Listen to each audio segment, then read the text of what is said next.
नमस्कार दोस्तों, स्वागत है आपका अपना ही YouTube चैनल टुडे एग्जाम पर। दोस्तों, जैसा कि हम लोग एसएससी के विभिन्न एग्जाम तथा दिल्ली पुलिस इत्यादि एग्जाम के लिए जो 35 वीडियो की क्लास सीरीज देख रहे थे, आज हम 35 में से क्लास नंबर 23 को देखेंगे। इससे पहले मैंने आपको 22 क्लास प्रोवाइड करा दिया है। साथ ही साथ जो भी बच्चे इस सीरीज की पीडीएफ खरीदे हैं उनको पीडीएफ भी दे दी गई है। आशा करते हैं कि जो भी 22 क्लास अब तक हो रखे हैं इस सीरीज में, आपने वीडियो के साथ साथ पीडीएफ से अच्छे से रिवीजन करके तैयारी कर लिए होंगे।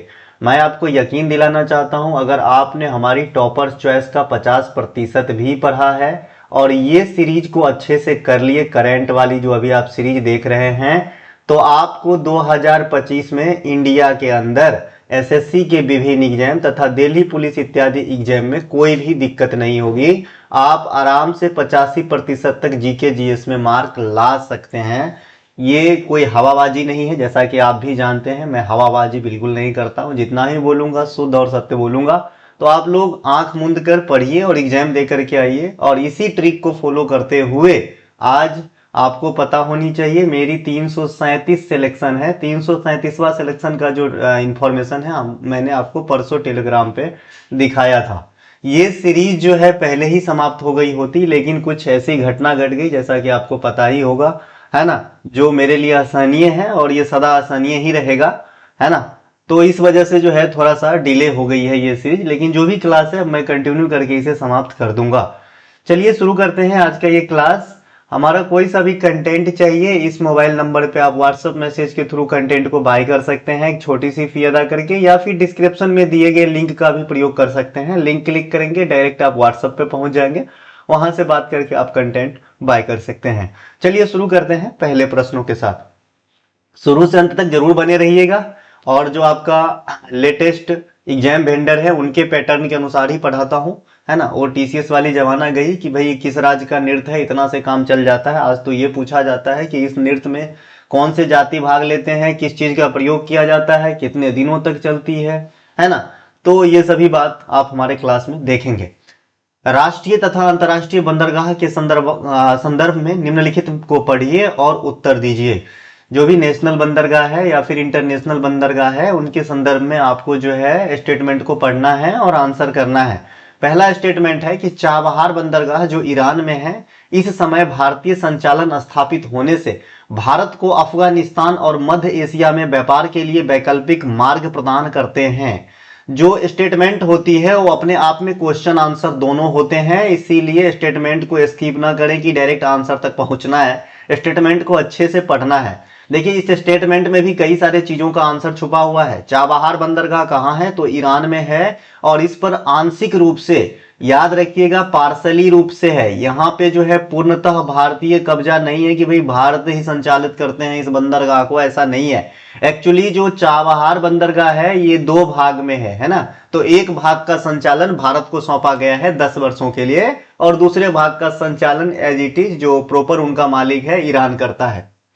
ठीक है, तो ये जो चाबहार बंदरगाह है ये भारत को, है ना, मध्य एशिया और अफगानिस्तान इत्यादि राज्यों में जो है, मतलब देशों में जो है व्यापार को संचालन करने के लिए व्यापारिक मार्ग प्रदान करता है। मैं इमेज के माध्यम से समझाऊंगा, है ना। इसके अलावा दूसरा स्टेटमेंट है चाबहार त्रिपक्षीय समझौता में भारत, ईरान तथा मालदीव शामिल है। ये सेकेंड स्टेटमेंट इसलिए गलत है क्योंकि मालदीव यहां दूर दराज तक नजर नहीं आता है ना। यहां पे आपका अफगानिस्तान अगर आप डाल देते ये सेकेंड वाले स्टेटमेंट में, तो ये भी राइट हो जाता। इस दोनों स्टेटमेंट को पढ़ने से पता चलता है कि सिर्फ स्टेटमेंट 1 ही राइट है, सेकेंड रॉन्ग है। भारत, ईरान और अफगानिस्तान के बीच जो है चाबहार त्रिपक्षीय समझौता हुआ था, जिसमें एक कॉरिडोर का निर्माण करना है और परिवहन के मार्ग को सुगम बनाना है। ठीक है मेरे भाई, तो सेकेंड जो है गलत है, पहला सही है।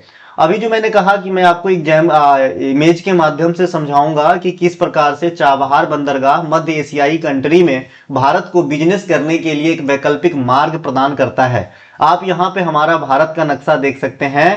साथ में ये जो आप पानी वाला पोर्शन देख रहे हैं ये अरब सागर का पोर्शन है, और ये रहा अपना पाकू पाकिस्तान, और ये बगल में अफगानिस्तान, ये है ईरान, और यहाँ पे है चाबहार पोर्ट।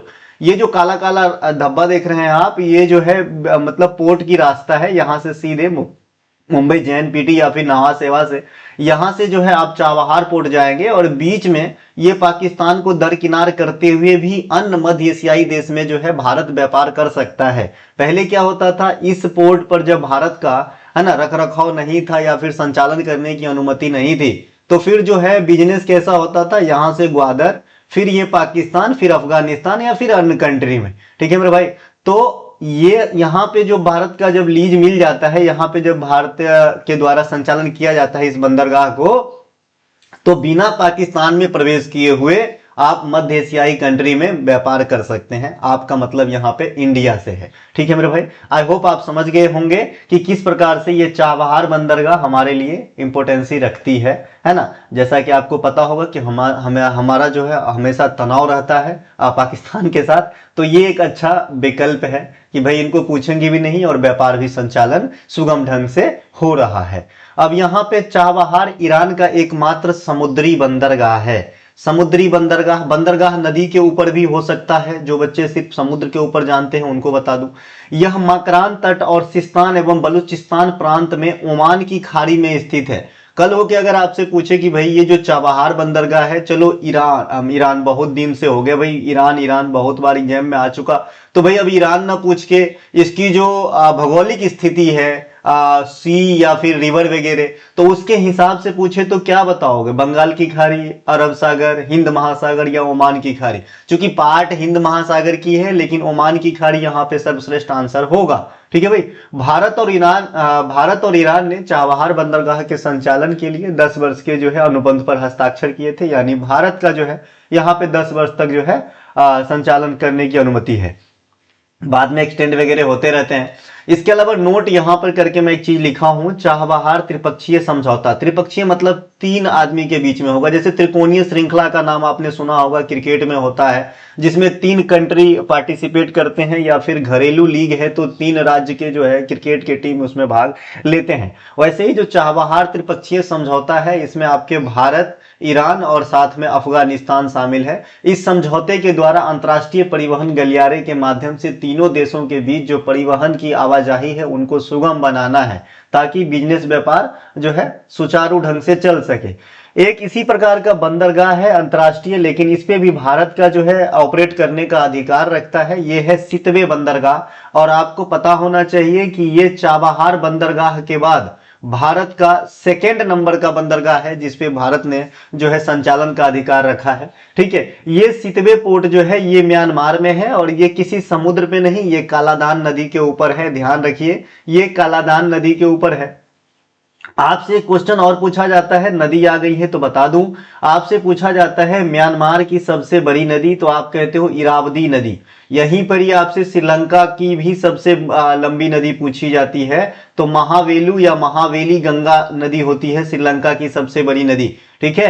तो ये दोनों बात ध्यान रखना, श्रीलंका या म्यांमार की जो सबसे लंबी नदी है ये भी आपके एग्जाम में आती है। और फिलहाल मैं इस सितवे बंदरगाह पे आता हूं। ये बंदरगाह कालानान नदी पे है जो म्यांमार में स्थित है। इसको मैं इमेज से समझाऊंगा कि किस प्रकार से ये हमारे लिए बहुत फायदे का सौदा है।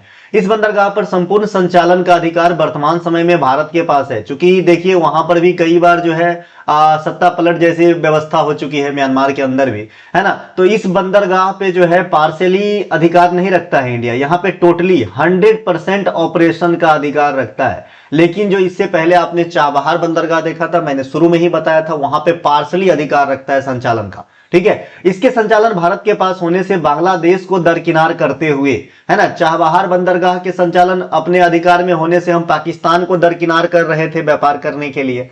अब ये जो आपका सितवे पोर्ट है, इस पे संचालन अधिकार हो जाने से हम बांग्लादेश को बिना पूछे हुए जो पूर्वोत्तर भारत के राज्य है वहां पे हम अपने चीजों को पहुंचा सकते हैं, कोलकाता या फिर जो है पूर्वी तटीय बंदरगाह से। ठीक है मेरे भाई। तो यहां पे हम नीचे देखेंगे कि किस प्रकार से जो है ये हमारे लिए फायदेमंद है। अब यहाँ पे एक चीज और लिखा है, इससे भूटान और बांग्लादेश के बीच जो सिलीगुड़ी कॉरिडोर है, जिसे आप चिकन नेक भी कहते हैं, उसकी जो रस है, जो ट्रैफिक है, वो काफी कम हो जाती है।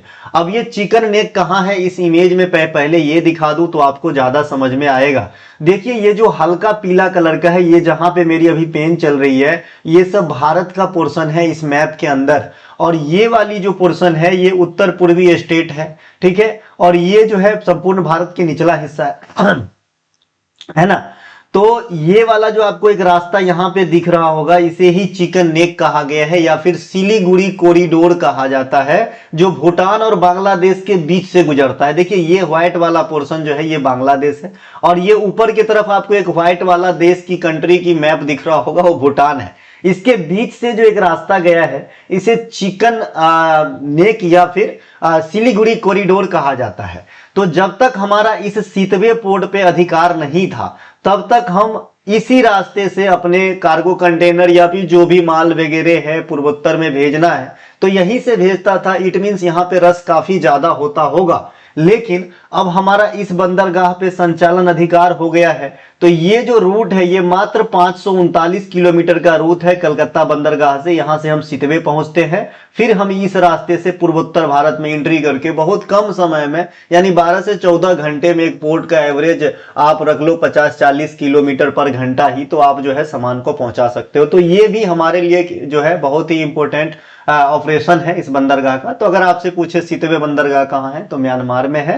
ये किस लिए हमें जो है इंपॉर्टेंट लगता है, तो आप कहेंगे कि भाई चिकन नेक का रस कम कर देता है, और बहुत कम समय में पूर्वोत्तर भारत में जो है माल सप्लाई हम शेष भारत से कर सकते हैं बाया, है ना, पोर्ट, है ना, ये ध्यान है। एक और बंदरगाह है जिसपे भारत का अधिकार है, ये है डुक्म बंदरगाह, जो ओमान में है।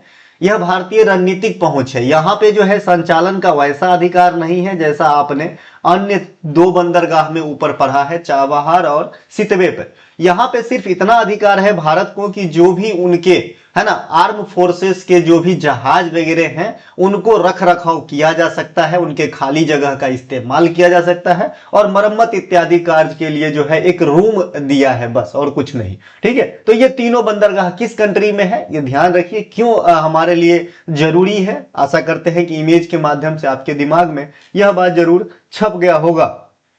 ठीक है, इसके बाद नेक्स्ट क्वेश्चन है हमारा, विभिन्न एथलीट खेल प्रतियोगिताओं के संदर्भ में विकल्पों को पढ़िए तथा सही विकल्प का पता लगाइए। अब खेल में जो एथलेटिक प्रतियोगिता होती है उनके संदर्भ में जो स्टेटमेंट दिए गए हैं ये आपको पढ़ना है, और फिर राइट स्टेटमेंट का पता लगाना है। पहला स्टेटमेंट है कि डेकाथलॉन में विभिन्न 10 ट्रैक एवं फील्ड एथलेटिक इवेंट की प्रतियोगिता होती है। बिल्कुल सही है, जैसा कि डेका का मतलब भी 10 होता है, उससे भी आप अंदाजा लगा सकते हैं।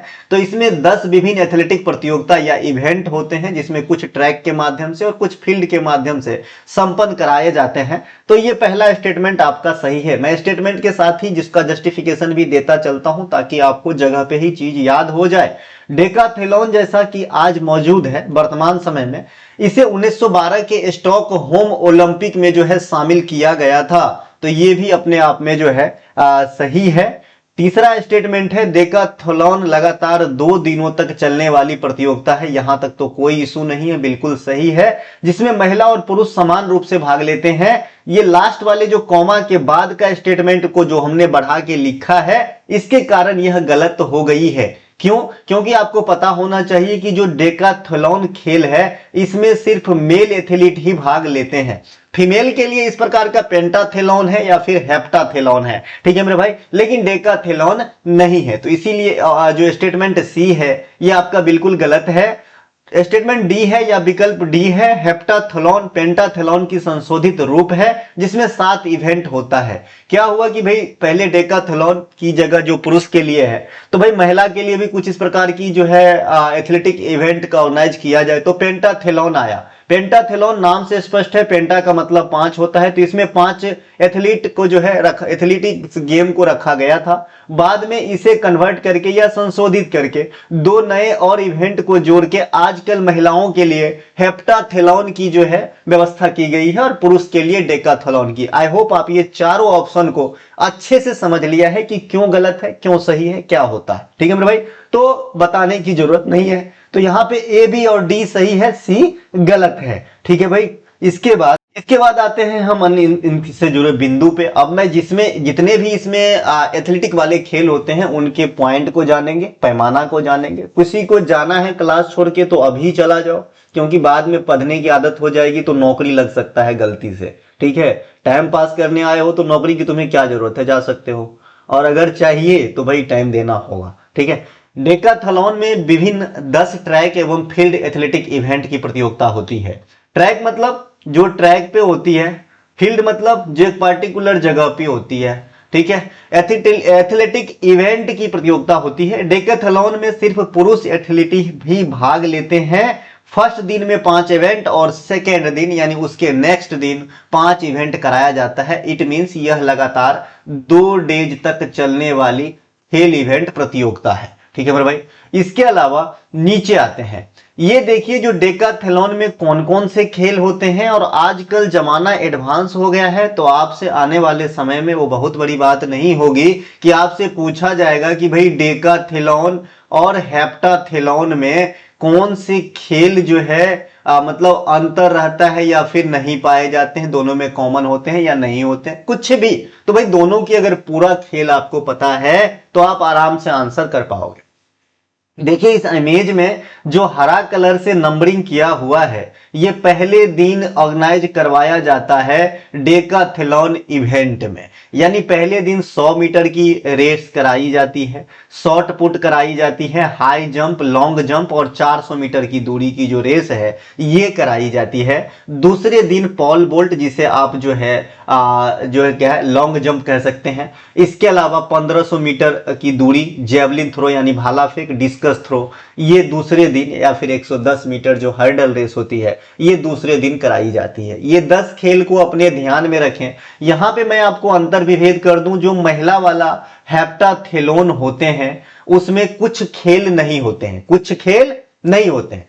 इन दोनों में से कौन कौन से खेल नहीं होते हैं? हेप्टाथलॉन में आपका एक 1500 मीटर की जो दौड़ इवेंट है ये नहीं होगा, है ना। एक आपका डिस्कस थ्रो नहीं होगा, डिस्कस फेंक जो होता है ये भी नहीं होगा, और मैं सही हूं तो 400 मीटर की जो दौड़ होती है ये भी नहीं होती है। ये तीनों आपको नहीं होता है महिला वाला इवेंट अर्थात हेप्टाथलॉन में।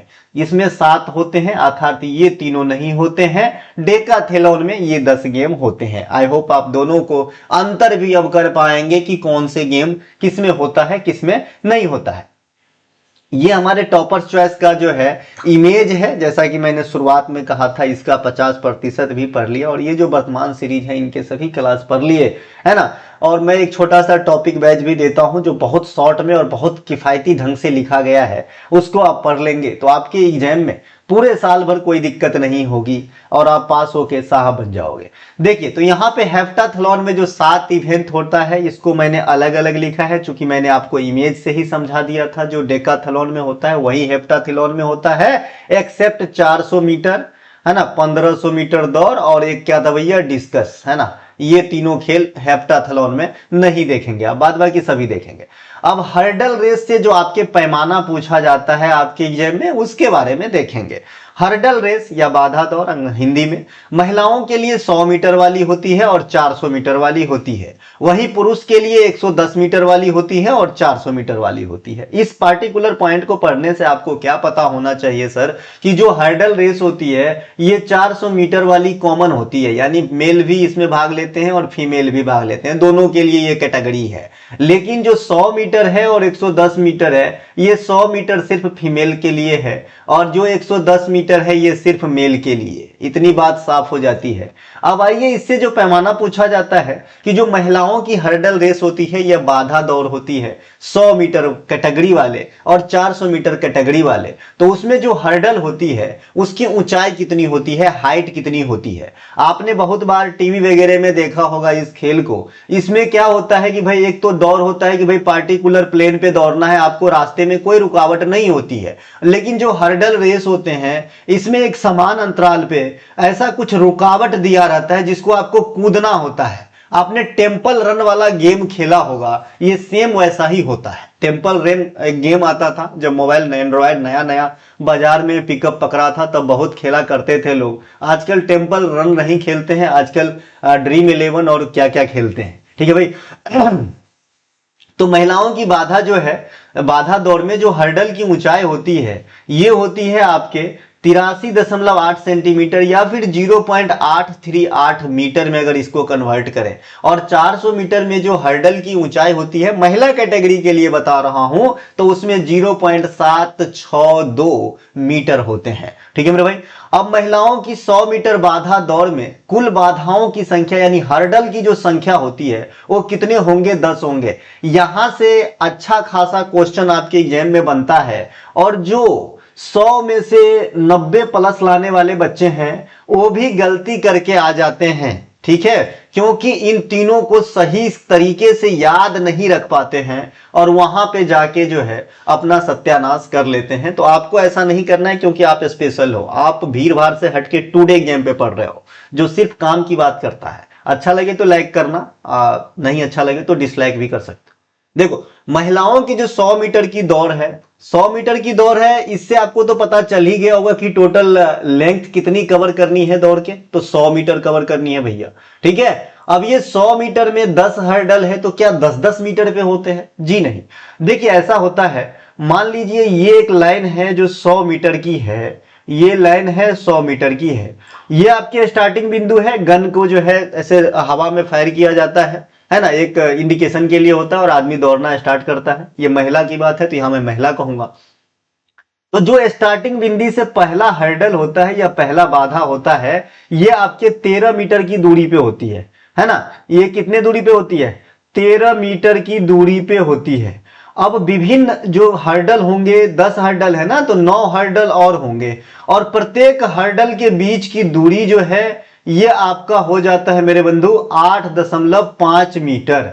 और अंत में क्या होगा? फिनिश लाइन होगा, जहां पे एक पट्टी बंदी होती है ना। तो लास्ट हर्डल और फिनिश लाइन की जो बीच में ये जो दूरी है, ये आपका होता है मेरे भाई 10.5 मीटर। कितना होता है? 10.5 मीटर। अब आप कैलकुलेशन कर सकते हो, 2 हर्डल की बीच की दूरी 8.5 है ना, तो इसको 9 से गुना करना पड़ेगा, क्योंकि टोटल 10 ही हर्डल है। तो बीच में कितनी बार बीच बना? 9 बार। यहां रीजनिंग भी काम कर रहा है, तो 9 को 8.5 से गुना करेंगे, 9 8 72 और 4.5, यहां इसका मतलब है 76.5 मीटर हर्डल के बीच की दूरी हो गई। और पहला जो स्टार्टिंग पॉइंट से पहले हर्डल की बीच की दूरी 13 मीटर है, इसको भी जोड़ना पड़ेगा। और फिनिश लाइन से पहला लास्ट हर्डल की बीच की दूरी 10.5 है, इसको भी जोड़ना पड़ेगा। इस सब को जोड़ लीजिएगा बंधु, 100 मीटर हो जाएगा।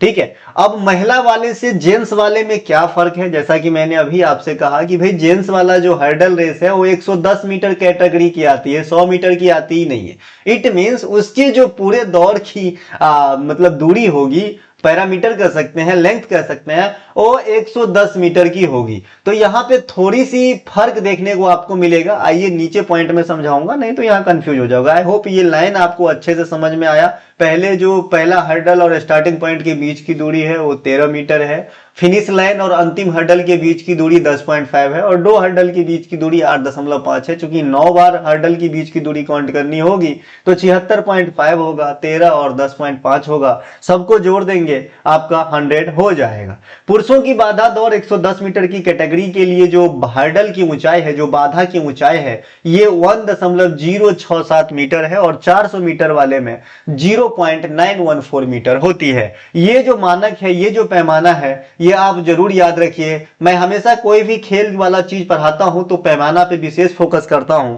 क्योंकि वो जमाना गया कि कबड्डी में कितने खिलाड़ी होते हैं भाई, वो तो आजकल अंधा भी बता देगा। आप तो दोनों आंख वाले हो भाई, तो अच्छे से पढ़ो। ठीक है, इसके अलावा पुरुषों के 110 मीटर हर्डल रेस में पहली बाधा और शुरुआती लाइन के बीच की दूरी 13.72 मीटर होती है।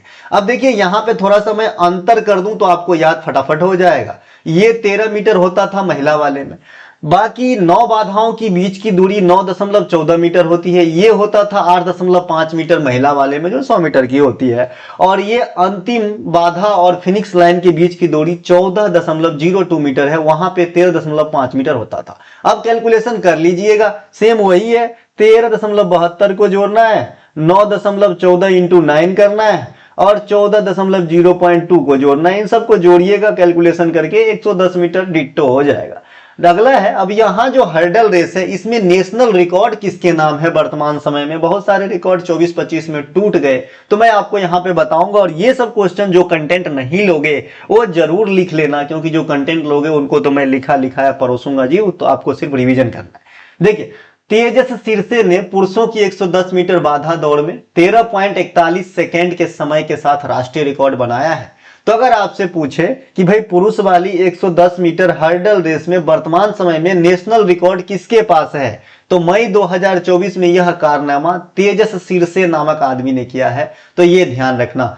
सेम इसी प्रकार से 400 मीटर हर्डल रेस में नेशनल रिकॉर्ड बनाने वाले जो है ये है अय्यासामी धरुन, तथा महिला में पीटी उषा, जो अभी तक कोई ने नहीं तोड़ पाया। ये पीटी उषा जिसे उड़न परी भी कहा जाता है, खेल जगत का गोल्डन गर्ल भी कहा जाता है, और वर्तमान में इंडियन ओलंपिक कमेटी आईओसी, जिसकी स्थापना 1927 में हुआ था दोराबजी टाटा के द्वारा, इनके अध्यक्षा भी हैं पीटी उषा मैडम। ठीक है भाई। तो ये पीटी उषा जी लॉस एंजिलस की जो ओलंपिक है 1984 में, वहां पर जो है नेशनल रिकॉर्ड कायम की थी, है ना। और क्या इत्तेफाक है, 55.42 सेकेंड उन्होंने लिया था। बाद में बहुत दिन बाद 2023 में आप काउंट कर सकते हैं 1984 और 2023 में कितना डिफरेंस है ना। एक अन्य महिला हुई जिनका नाम विद्या रामराज है, इन्होंने भी 55.42 सेकेंड में ही, है ना, ये 400 मीटर की जो है हर्डल रेस को पार की। तो दोनों सेम सेकेंड है, यानी दो नेशनल रिकॉर्ड होल्डर है 400 मीटर महिला हर्डल रेस में वर्तमान समय में, एक पीटी उषा और एक विंध्या रामराज। अब इसी लाइन को मैं थोड़ा सा एग्जामिनर के लाइन में क्वेश्चन बनाकर बताता हूं, क्योंकि आपको पता होगा कि मैं क्वेश्चन भी खुद ही बनाता हूं ताकि आपको ज्यादा से ज्यादा समझ डेवलप करा सकूं। इस लाइन से एग्जामिनर क्या क्वेश्चन बनाएगा कि भाई अमुक साल बाद, जैसे मान लीजिए यहां पे 37 साल हो रहे हैं, तो 37 साल बाद किस भारतीय खिलाड़ी ने या फिर किस भारतीय मूल के महिला खिलाड़ी के द्वारा पीटी उषा के लॉस एंजिलस 1984 ओलंपिक में बनाए गए हर्डल रेस के नेशनल रिकॉर्ड को बराबरी किया गया? ठीक है, तो आप क्या मारोगे आंसर? विद्या रामराज। ठीक है मेरे भाई। अब शॉर्टपुट गोला फेंक में आते हैं, यहां से क्या कुछ क्वेश्चन एग्जाम में बन जाती है। शॉर्टपुट या गोला फूक, पुरुष के शॉर्टपुट का वजन जो है 7.26 किलोग्राम या 16 पाउंड। देखिए 16 पाउंड और 12 पाउंड, एक सेकंड, 16 पाउंड है ना, सही है, 16 पाउंड सही है। 16 पाउंड और 8.8 पाउंड, ये जो बच्चा आर्मी वगैरह की तैयारी करता है इसी लहजे में याद रखता है, इसीलिए एग्जामिनर इस लहजे में पूछता ही नहीं है गोला फेंक की जो वजन होती है, जो वेट होती है। तो आपको किलोग्राम फॉर्मेट में भी याद रखना है। शॉर्टपुट का वजन पुरुष के लिए 7.26 किलोमीटर और महिला के लिए बहुत ही अच्छा है 4 किलोमीटर, इसे याद रखिएगा। ठीक है। इसके अलावा आता भैया डिस्कस थ्रो। ये सभी के सभी खेल आपके डेकाथलॉन के अंतर्गत कराया जाता है, मैं उसी का डिस्कस कर रहा हूं। पास्ट के क्लास में हमने कबड्डी, फुटबॉल, बेसबॉल, बास्केटबॉल सबको अच्छे से खेलना समझ लिया है। शतरंज को अलग से एक 26 मिनट का क्लास पढ़ा दिया हूं, शतरंज आप खेलना सीख जाओगे, यकीन मानो। ठीक है भाई।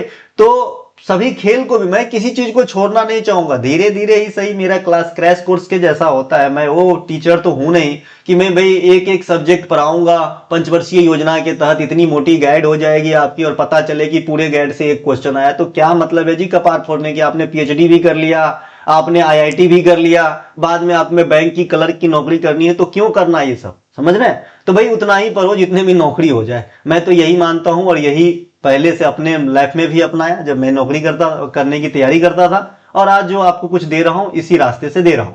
ठीक है।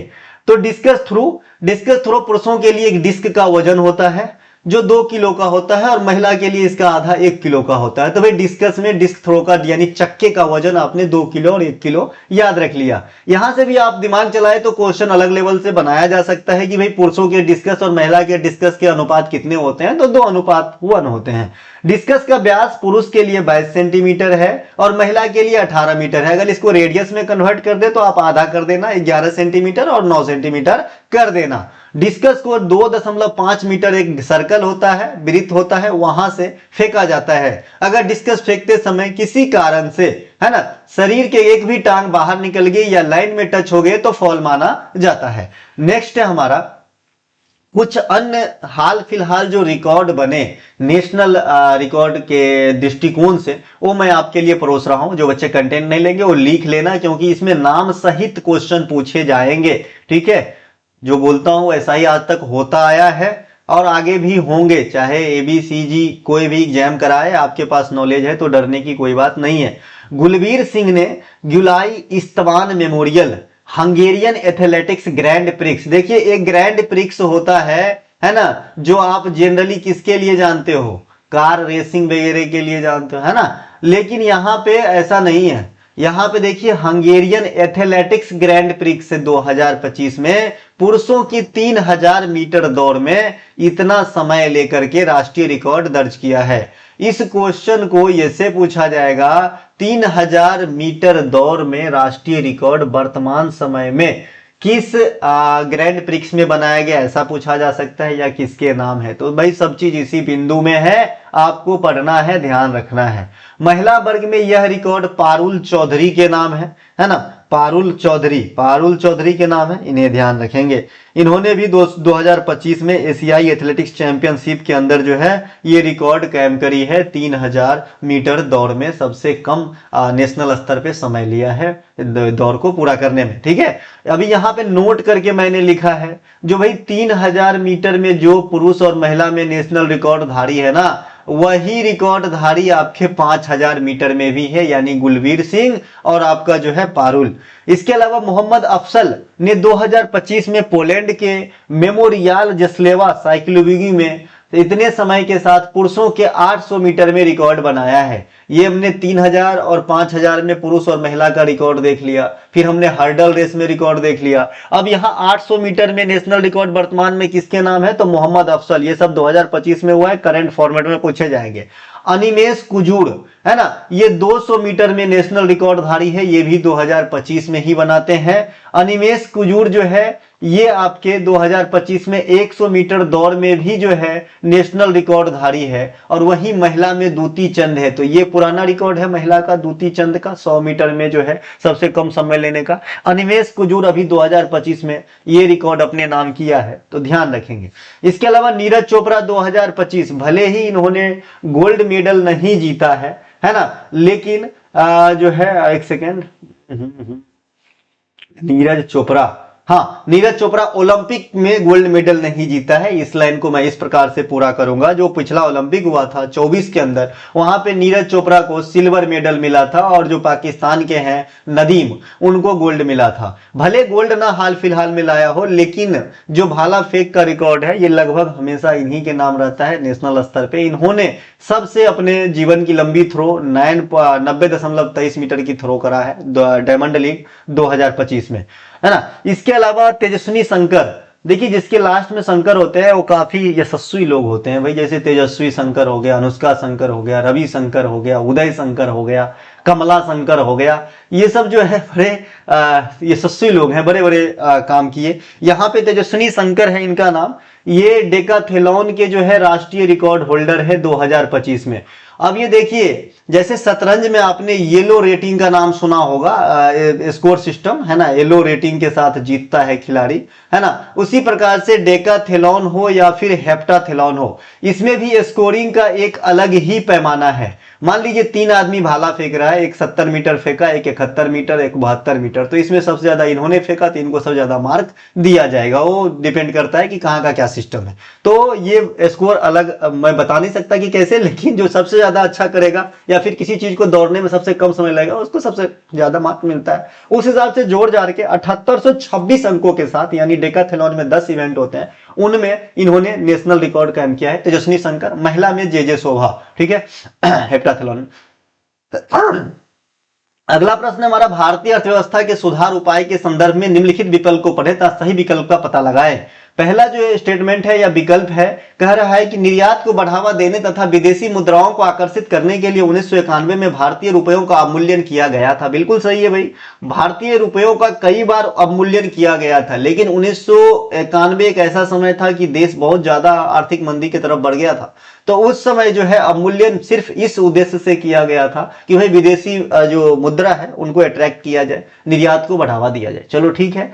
भारतीय औद्योगिक नीति 1956 प्रथम भारतीय औद्योगिक नीति का संशोधित रूप है। इतने से पढ़ने से आपको ज्ञात हो जाना चाहिए कि जो प्रथम भारतीय औद्योगिक नीति आया था आजादी के बाद, ये 1948 में आया था और इसी की संशोधित रूप है भारतीय औद्योगिक नीति 1956, जिसमें क्या किया गया था, कुटीर और लघु उद्योग के महत्व पर बल दिया गया था। तो भाई ये दोनों के दोनों स्टेटमेंट जो है अपने आप में राइट हो रहे हैं। दोनों स्टेटमेंट से आप 10 से ज्यादा चीज सीख सकते हैं। निर्यात को बढ़ावा देने के लिए मुद्रा में क्या करना चाहिए, अवमूल्यन करना चाहिए। अवमूल्यन का और क्या फायदा होता है, विदेशी मुद्रा को अट्रैक्ट करता है ना। जो 1991 में अवमूल्यन किया गया था, उस समय प्रधानमंत्री वित्त मंत्री कौन थे, उस समय और क्या क्या किया गया था, है ना। भारत में प्रथम औद्योगिक नीति कब बनाया गया था, प्रथम औद्योगिक नीति में कितने प्रकार के उद्योग धंधा थे, जो संशोधित औद्योगिक नीति पहली बार बना 1956 में, उसमें कितने अनुसूची में उद्योग धंधों को रखा गया। तो ये सब चीज आपके मन में आनी चाहिए अगर आप हमारी रेगुलर क्लास देखते हैं या फिर पुराना स्टूडेंट है, ठीक है। आजादी के बाद भारतीय औद्योगिक नीति 1948 आया। इस नीति में समस्त उद्योग धंधों को 4 कैडर में बांटा गया था, है ना। बाद में क्या होता है, इसको संशोधित किया जाता है 1956 में, और जो 4 भागों में चीजों को रखा गया था, उद्योग धंधे को रखा गया था, उसको जो है ना ब्रीफ करके 3 भागों में रखा गया। ठीक है मेरे भाई, तो ये ध्यान रखिए, यहां से ये भाग पूछा जाता है। 1948 नीति में 4 भाग में थे, 1956 की नीति में 3 भाग में थे, है ना। आजादी के बाद अब तक भारतीय मुद्रा का 3 बार अवमूल्यन किया जा चुका है। 3 सत्र में, माफ कीजिए 3 सत्र में 4 बार अवमूल्यन किया जा चुका है, क्योंकि 1991 में 2 बार अवमूल्यन किया गया। ठीक है, तो आजादी के बाद अब तक भारतीय मुद्रा का 3 सत्र में, यानी 1949 में, 1966 में पाकिस्तान युद्ध के बाद हम लोग उभरने के लिए, इसके बाद जो है मंदी के समय 1991 में, तो ये 3 ईस्वी में हमने 4 बार मुद्रा को अवमूल्यन देखा है। 1991 में 2 बार किया गया था। ठीक है, इसके अलावा मुद्रा अवमूल्यन क्या होता है, किसी देश की मुद्रा के मूल्य में किसी अन्य देश की मुद्रा की तुलना में जानबूझकर उसको जो है डिवैल्यूएट कर देना, वैल्यू को कम कर देना। जैसे अभी डॉलर 90 रुपया पे पहुंच गया, अभी मान लीजिए भारत सरकार मुद्रा के अवमूल्यन करता है ना, तो ये भाई 100 भी तुरंत हो सकता है। ठीक है मेरे भाई, इसके अलावा मुद्रा अवमूल्यन शुद्ध निर्यात में वृद्धि को, निर्यात लागत को कम करके प्रोत्साहित करता है। इस पार्टिकुलर नोट से आपको क्या ज्ञात होता है कि जब मुद्रा अवमूल्यित होती है किसी भी देश के, तो निर्यात जो है बढ़ जाता है। अब निर्यात कैसे बढ़ जाता है कि भाई निर्यात लागत कम हो जाता है ना, निर्यात लागत जो है कम हो जाता है। मान लीजिए ये है इंडिया और ये है श्रीलंका। अभी तो खैर श्रीलंका की होश ही नहीं है कुछ खरीदे। फिलहाल मैं एक एग्जांपल देता हूं, क्योंकि आपको पता होगा वहां पे दितवा नामक तूफान आया बंगाल की खाड़ी से उठ के, और यहाँ पे जो है भारत मानवीय सुविधा भी भेजा है। ठीक है भाई, तो बहुत ज्यादा वहां पे जान माल की क्षति हुई है, भगवान सभी की रक्षा करे। तो यहाँ पे मान लीजिए कि भारत सरकार अपने मुद्रा की अवमूल्यन कर दिया, या फिर मान लीजिए श्रीलंका ही अब जो है उभरने के लिए अपने मुद्रा का अवमूल्यन कर देगा, है ना। तो मान लीजिए श्रीलंका से हम कुछ चीज खरीदते थे, मान लीजिए यहां से हमने चाय पत्ती ही खरीदना था, तो पहले 100 रुपया में मुझे 1 केजी मिलता था, इंडिया आता था 100 रुपया में 1 केजी, है ना। अब मुद्रा का मूल्यन हो गया है, तो हमें 100 के जगह हो सकता है कि 95 रुपया ही देना पड़े, क्योंकि श्रीलंकाई मुद्रा का वैल्यू पहले की तुलना में अब घट गया है। ठीक है मेरे भाई, इसके अलावा विमुद्रीकरण, किसी मुद्रा इकाई की जो उस वैध इकाई को बंद कर देना या प्रचलन से बाहर कर देना ही विमुद्रीकरण है। क्योंकि ये बच्चा इंडिया में जानता है 2016 का विमुद्रीकरण जो है सबसे लेटेस्ट और सबसे गहरा छाप डाला था, जब है ना एक दिन में आप 2000 रुपया ही एटीएम से निकाल सकते थे, वो भी लंबी लंबी लाइन हुआ करता था। ठीक है भाई, तो मुद्रा विमुद्रीकरण को ज्यादा समझाने की जरूरत नहीं है। हाँ, ये जरूर है कि भाई कितनी बार हुआ, तो 1946 में हुआ था, 1978 में बड़े बड़े नोट को बंद कर दिया गया था। 5-5 हजार के मूल्य के पहले नोट हुआ करता था इंडिया में। 2016 में 500 और 1000 रुपए की नोट जो है बंद कर दिया गया, ये हमने और आपने देखा है। 2023 में जो है इसे भी आप विमुद्रीकरण ही कह सकते हैं कि भाई जो 2000 का ये क्या हो गया, जीरो लिख रहे थे तो दिल बन गया भाई, है ना। अच्छा ये बटन दब गया होगा। तो ये 2023 में जो है 2000 की नोट भी प्रचलन से बाहर कर दिए गए। तो ये मुद्रा विमुद्रीकरण है। 1991 में भारतीय अर्थव्यवस्था को भुगतान संतुलन संकट का सामना करना पड़ा, जिसके कारण उदारीकरण, निजीकरण और वैश्वीकरण, है ना। LPG, एल है आपका लिबरल का शॉर्ट फॉर्म, पी है आपका प्राइवेटाइजेशन का फुल शॉर्ट मतलब पहला लेटर प्रथम अक्षरी, और जी है ग्लोबलाइजेशन का, ठीक है। तो LPG लिक्विड पेट्रोलियम गैस, ठीक है। तो ये किया गया 1991 में, है ना, PV नरसिम्हा राव साहब के समय में।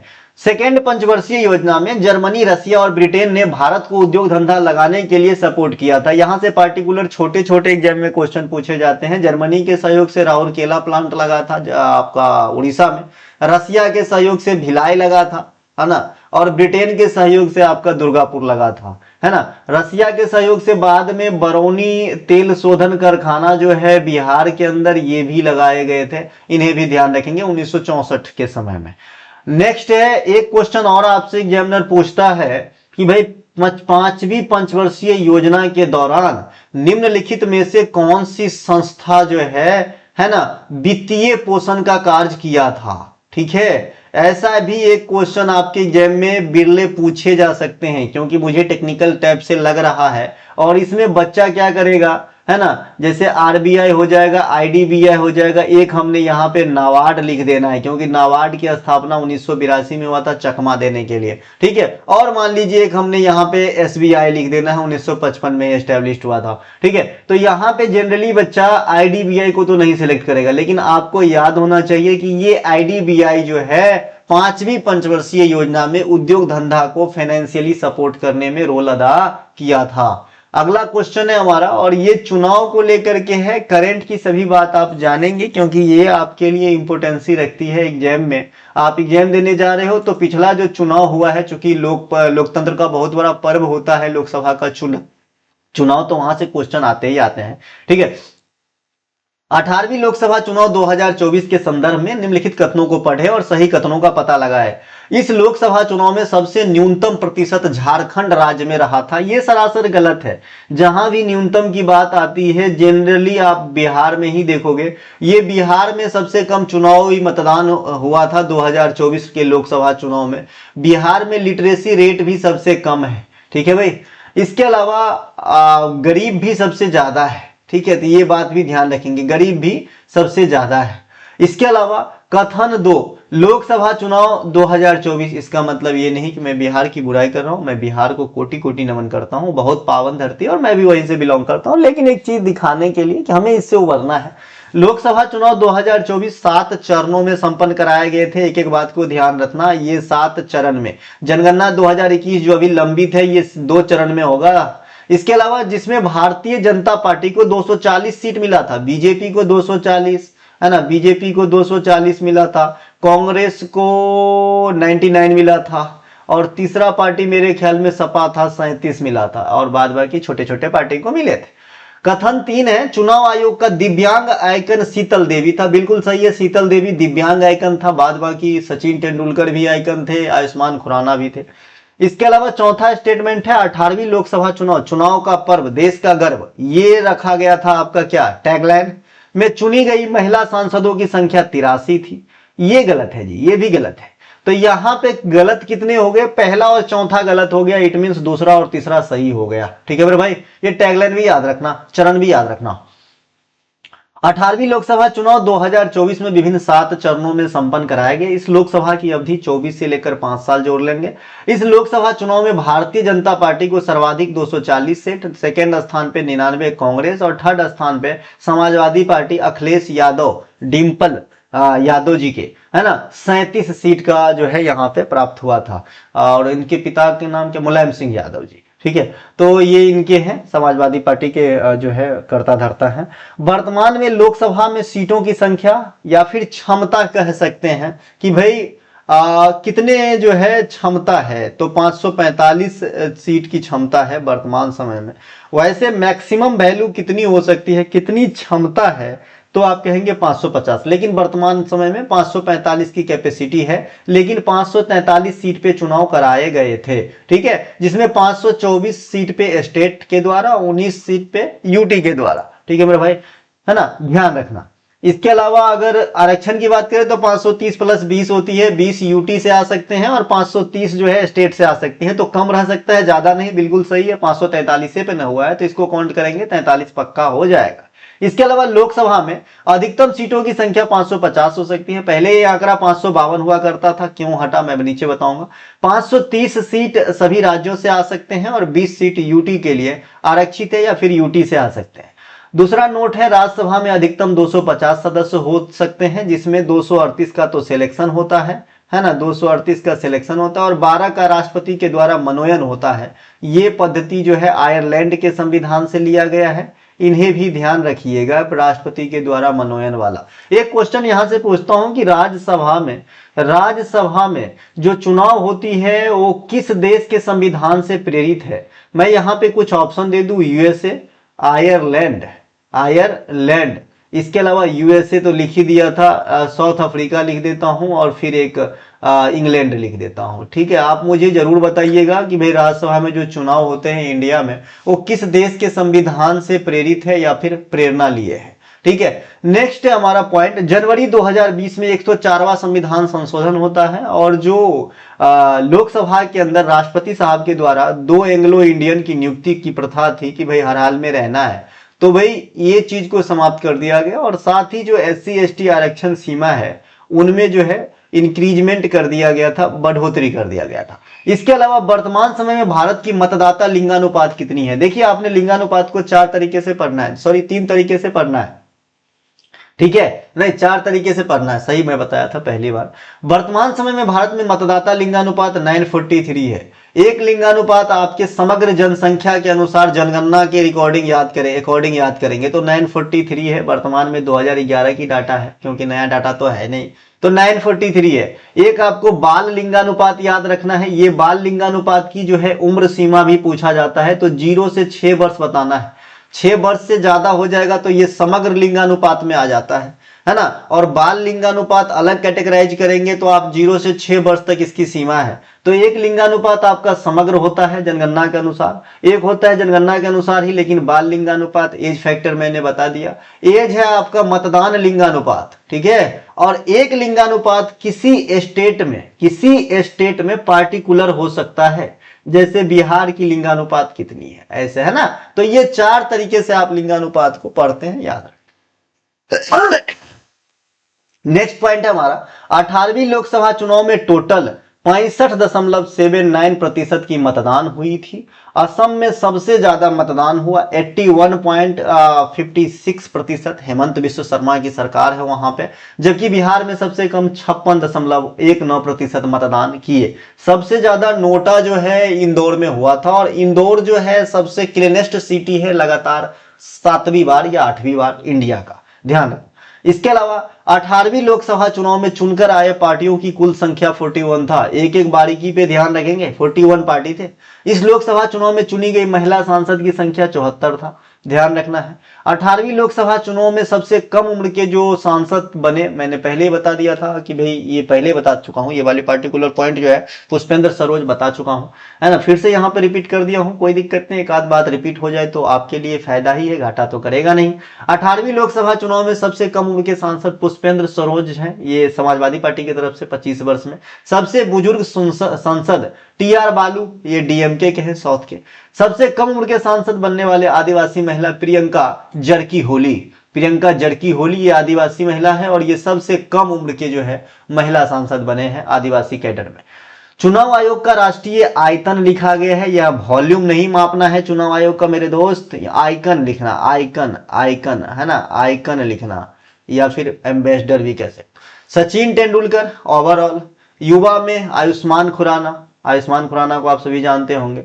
वर्तमान में आयुष्मान खुराना की किताब लिखा गया है। कई बार मैं बता चुका हूं आयुष्मान खुराना की एक बुक का नाम बताना जो काफी फेमस है और आपके एग्जाम में हजारों टाइम आ चुका है। बताना कई बार बता चुका हूं। अगर आपने टॉपिक वाइज ही पढ़ा होगा तो हमारा टॉपिक वाइज में जो किताब है, एक्टर का अलग, एक्ट्रेस का अलग, नेता का अलग, अंतर्राष्ट्रीय नेता का अलग, खिलाड़ी का अलग, तो वहां पे आपको मिल जाएगा।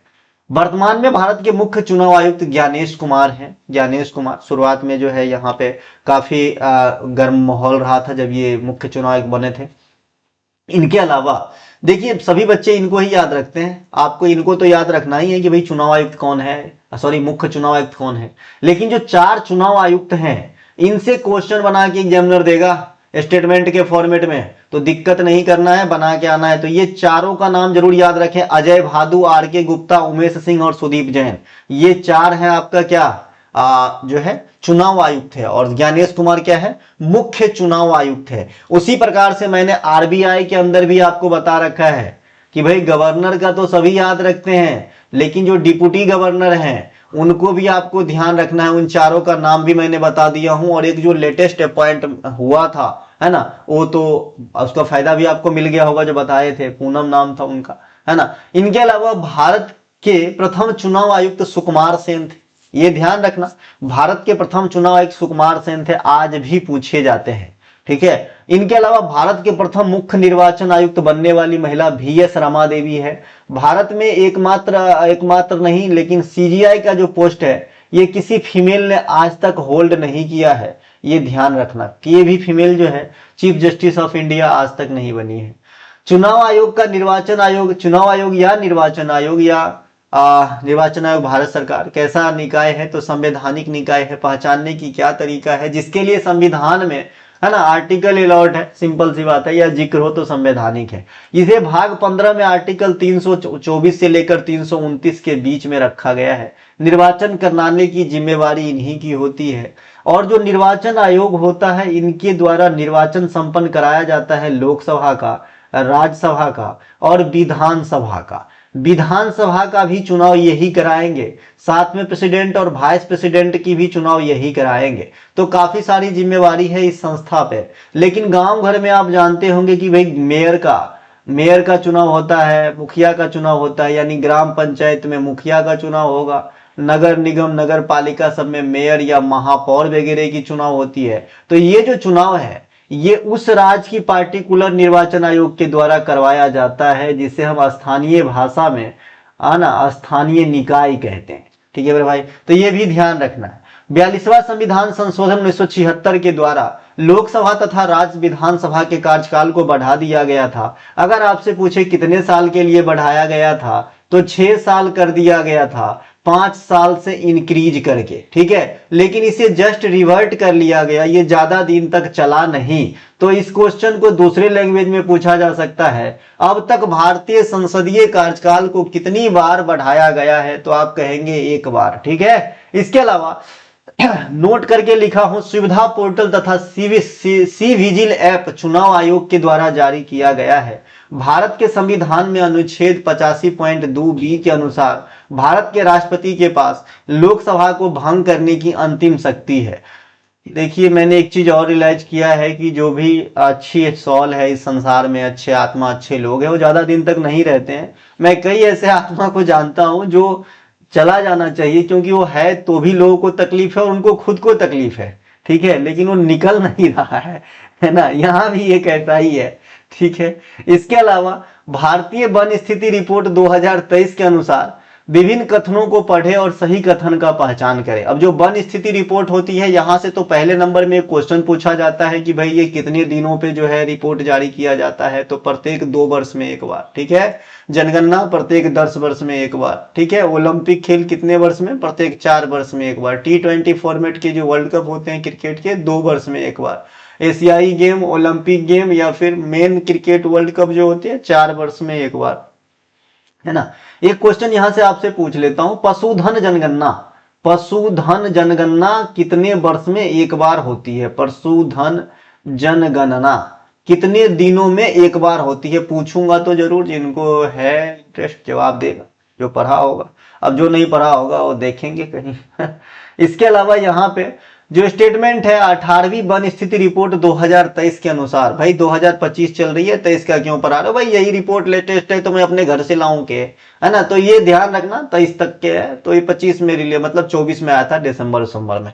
तो अनुसार देश में सर्वाधिक वन और वृक्ष आवरण में वृद्धि छत्तीसगढ़ राज्य में दर्ज किया गया है। वन स्थिति रिपोर्ट प्रत्येक दूसरे वर्ष जारी किया जाता है, मैंने स्टेटमेंट की पहले ही बता दिया था, तो ये तो बिल्कुल सही, आप भी मार दी। कथन 3 है, वर्तमान समय तक भारत में सिर्फ 19 राज्य और केंद्र शासित प्रदेश में ही, है ना, 33% या उससे अधिक भौगोलिक क्षेत्र वन आवरण के अंतर्गत आता है। ये भी सही है, हाँ 19 में है, सही है। उपयुक्त सभी के सभी कथन सही है जो भी यहाँ पे स्टेटमेंट लिखा गया है। अब आइए इसको एक्सप्लेन करता हूँ।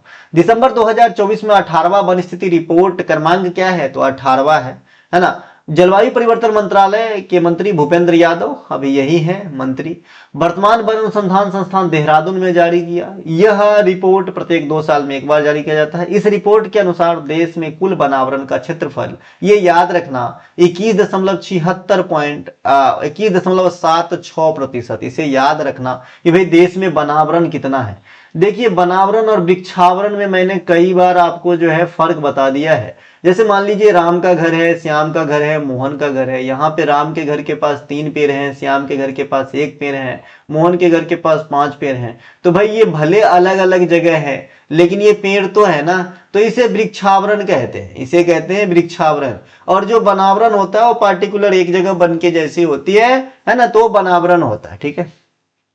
तो कई बार डाटा जो है वृक्षावरण और वनावरण सहित कंबाइंड पूछा जाता है, लेकिन ज्यादातर केस में आपका वनावरण ही पूछा जाता है। तो ये याद रखना 21.76% वर्तमान रिपोर्ट के अनुसार देश में वन का विस्तार है।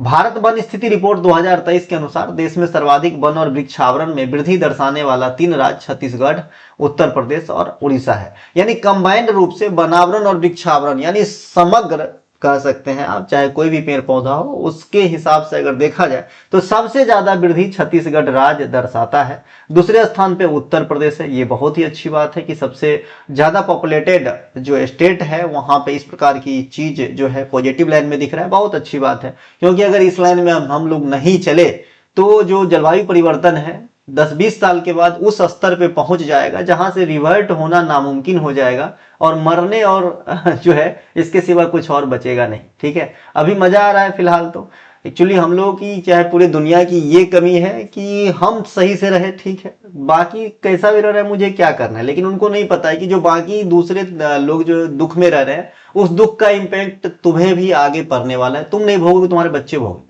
है ना। जैसे एक छोटा सा एग्जांपल, भाड़े का घर है ना, नल के पानी खोल के छोड़ दो, अरे बहने तो 8,000 रुपया भाड़ा ले रहा है भाई, अरे भाई तुम बहा रहे हो ना, तुम्हारे बच्चों को कल पानी नहीं मिलेगा, है ना। लेकिन ये कोई सोचता नहीं, ठीक है। तो उसी प्रकार से मैं ये कहना चाह रहा हूं कि आप लोग भी पेड़ पौधे लगाएं, यहाँ पे कहने का मतलब ये था।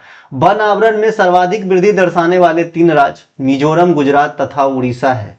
अब ये है मेन, ये जो है मेन है। छत्तीसगढ़ तो वनावरण और वृक्षावरण में था, है ना। जो वनावरण है, जो पार्टिकुलर वन की स्थिति है, उसे वन घोषित किया गया है, जो राज्य इत्यादि के संरक्षण में है, ठीक है। तो उसमें विस्तार दर्शाने वाले जो पहला 3 राज्य है वो है मिजोरम, वो भाई परसेंटेज में भी आगे रहता है। दूसरा स्थान है गुजरात और तीसरा स्थान है उड़ीसा का, ठीक है। भारत वन स्थिति रिपोर्ट 2023 के अनुसार सबसे अधिक क्षेत्रफल में वन व वृक्ष मध्य प्रदेश में, ये हमेशा रहेगा क्योंकि यहाँ पे ज्यादा वन है ना। प्रतिशतता के अनुसार सबसे अधिक मिजोरम, देखिए ये अव्वल आया भी है, अपने चीज को और ज्यादा अच्छा कर रहा है और ये पहले से ही परसेंटेज के हिसाब से सबसे टॉप पे बैठा हुआ है कई सालों से।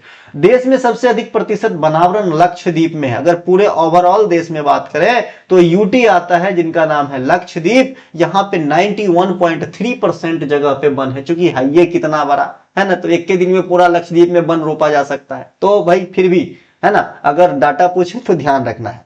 इस चीज को ऐसे समझेंगे कि भाई जैसे आपसे पूछता है कि भाई इंडिया में 2011 जनगणना के अनुसार सबसे अधिक डेंसिटी कहाँ की है, तो आप कहते हो बिहार का है।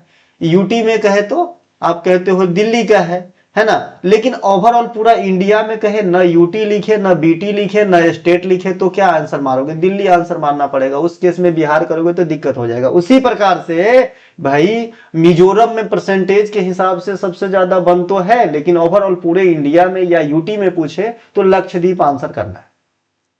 विश्व स्तर पर प्रमुख कृषि उत्पादन के संदर्भ में निम्नलिखित कथनों को पढ़िए तथा सही उत्तर का पता लगाइए। वर्तमान समय में भारत जूट का सबसे बड़ा उत्पादक है। जूट एक खरीफ फसल का उदाहरण है, बिल्कुल सही है। वर्तमान समय में तिलहन उत्पादन में भी भारत का विश्व में प्रथम स्थान है। भारत के सभी राज्यों में सबसे अधिक तिलहन का उत्पादन उत्तर प्रदेश में होता है, ये गलत हो जाएगा, है ना। तो भाई सेकेंड गलत हो जाएगा, पहला सही हो जाएगा, है ना। जूट को गोल्डन फाइबर या सुनहरा रेशा भी कहा जाता है, इसे ध्यान रखेंगे। भारत में सबसे अधिक जूट का उत्पादन पार्टिकुलर बात करेंगे तो पश्चिम बंगाल राज्य में होता है और ओवरऑल पूरे विश्व में इंडिया में ही होता है। इसका प्रतिद्वंदी बांग्लादेश रहता है, ठीक है। भारत में पहली जूट मिल पश्चिम बंगाल के रिसरा में 1855 में लगाया गया था, इन्हें भी ध्यान रखेंगे। अब भारत के कुछ भारत और विश्व में जो प्रथम स्थान रखता है जो भी देश भाई किस चीज के खाद्यान्नों में, तो मैं यहाँ पे लिख रखा हूं, आप चाहे तो स्क्रीनशॉट ले सकते हैं। चावल में चीन का पहला स्थान है, ठीक है। चावल में चीन का पहला स्थान है चावल उत्पादन में। भारत में पश्चिम बंगाल का पहला स्थान है चावल उत्पादन में। गेहूं में भी चीन का पहला स्थान है। भारत में गेहूं सबसे ज्यादा उत्तर प्रदेश में होता है। मक्का में अमेरिका पहला स्थान पे रहता है। भारत में कर्नाटक पहला स्थान पे है। दलहन में भारत ही सब पहला स्थान पे है और भारत के अंदर भी, है ना, जो एक सेकेंड, चलिए सिस्टम शट डाउन होने वाला था, चार्जर लगा दिया हूं, है ना। तो यहाँ पे इसके स्क्रीनशॉट ले सकते हैं, ये आपके काफी काम आएंगे, ठीक है भाई, ये आपके जो है काफी काम आएंगे। मूंगफली में चाइना है, यहाँ इंडिया में गुजरात है। गन्ना में ब्राजील है, इंडिया में उत्तर प्रदेश है। जूट में भारत है और मैंने कहा कि पश्चिम बंगाल है। तंबाकू में चाइना है, यहाँ आंध्र प्रदेश है। प्राकृतिक रबर में थाईलैंड है, यहाँ पर केरल हो जाएगा। कॉफी में ब्राजील, यहाँ पे कर्नाटक हो जाएगा, है ना। सूरजमुखी में यूक्रेन, यहाँ पे कर्नाटक हो जाएगा। तो इस प्रकार से आप देख लेंगे। कपास में भी गुजरात है, ध्यान रखना, ठीक है। इसके अलावा मैं चलता हूं आगे। नेक्स्ट क्वेश्चन है हमारा, निम्नलिखित कथनों को ध्यान से पढ़ते हुए सही उत्तर का पता लगाएं। अलाउद्दीन खिलजी का शासन काल मंगोल आक्रांता के सफल प्रतिरक्षण के लिए प्रसिद्ध है, बिल्कुल सही है। अलाउद्दीन खिलजी बहुत बुरे काम किए होंगे, लेकिन जो मंगोली आक्रमण था उनको दमन करने या रोकने में इन्होंने एक सक्रिय रोल अदा किया था, है ना। तो ये भी सही है। दूसरा स्टेटमेंट है, दिल्ली सल्तनत पे सबसे अधिक दिन तक व्यक्तिगत रूप से शासन करने वाले शासक अलाउद्दीन खिलजी था, ये बिल्कुल गलत है। ये जो है बिल्कुल गलत है। तो पहला स्टेटमेंट राइट है। सेकंड स्टेटमेंट, अलाउद्दीन खिलजी सबसे लंबे पारी नहीं खेले थे, लंबे पारी खेलने वाले दूसरे खिलाड़ी है ना। तो यहां हम नीचे बात करेंगे, वो लोदी थे, बहलोल लोदी थे, ठीक है भाई। आइए, तो पहला कथन सही होता है। दिल्ली सल्तनत पर सबसे अधिक दिन तक व्यक्तिगत रूप से शासन करने वाले शासक बहलोल लोदी, लोदी वंश के संस्थापक भी है, फाउंडर भी है। उन्हें 1491 से लेके 1489, माफ कीजिए 51 से लेके 89 तक किया था। 38 वर्ष हुआ करीब, है ना। इसके अलावा सल्तनत पर दूसरा सर्वाधिक दिन तक शासन करने वाला व्यक्तिगत शासक, है ना, फिरोज शाह तुगलक हुआ, जिन्होंने 1351 से लेकर के 1388 तक शासन किया था। क्या इत्तेफाक है, ये भी बैठे थे 1451 में 100 साल बाद, और ये 1351 में। ये पहला और दूसरा व्यक्तिगत पारी खेलने वाला सल्तनत पे शासक है। खिलजी वंश अफगान थे। खिलजी कैसा था? अफगान। खिलजी कैसा था? अफगान, ठीक है। और जो गुलाम थे वो क्या थे? तुर्क, ये भी पूछा जाता है, ठीक है। तो यहाँ पे खिलजी जो है अफगान, इनके संस्थापक जलालुद्दीन खिलजी थे। खिलजी वंश के दूसरे महत्वपूर्ण शासक के रूप में अलाउद्दीन खिलजी गद्दी संभाला था 1296 में, और ये 1316 तक गद्दी पे 20 साल तक रहा था, है ना। इसके अलावा इसके बचपन का नाम गुरसाफ था। इन्होंने अपना राज्याभिषेक बलबन के जो लाल महल थे वहां पे करवाया था, चूंकि गुल खिला यानी गुलाम के बाद तो खिलजी आया था, तो गुलाम वंश में गयासुद्दीन बलबन हुए, तो उनके जो लाल महल थे वहां पे जो है ये खिलजी ने यानी अलाउद्दीन खिलजी ने अपना राज्याभिषेक करवाया था। और इन्होंने सिकंदर ए सानी की उपाधि धारण किया था। सिकंदर ए सानी की उपाधि धारण किया था, ये खुद से रख लिया था। इन्होंने कहना है कि मैं दूसरा सिकंदर हूं, मैं पूरी दुनिया को जीत लूंगा और लास्ट में घंटी बजाते हुए जाऊंगा। इसके अलावा अलाउद्दीन खिलजी को उत्तर में प्रशासनिक सुधार और सैन्य विस्तार के लिए भी याद किया जाता है। बाजार नियंत्रण प्रणाली अपनाना इनका जो है एक प्रमुख विशेषता है। अस्थायी सेना रखना और वेतन देना, सैनिकों का हुलिया लिखने और घोड़ा दागने की प्रथा अलाउद्दीन खिलजी से जुड़ा हुआ कृत्य है। यहाँ पे नोट करके मैंने एक लिखा है, आप कंफ्यूज ना हो जाओ। नवरोज पारसी उत्सव है जो नव वर्ष के रूप में मनाया जाता है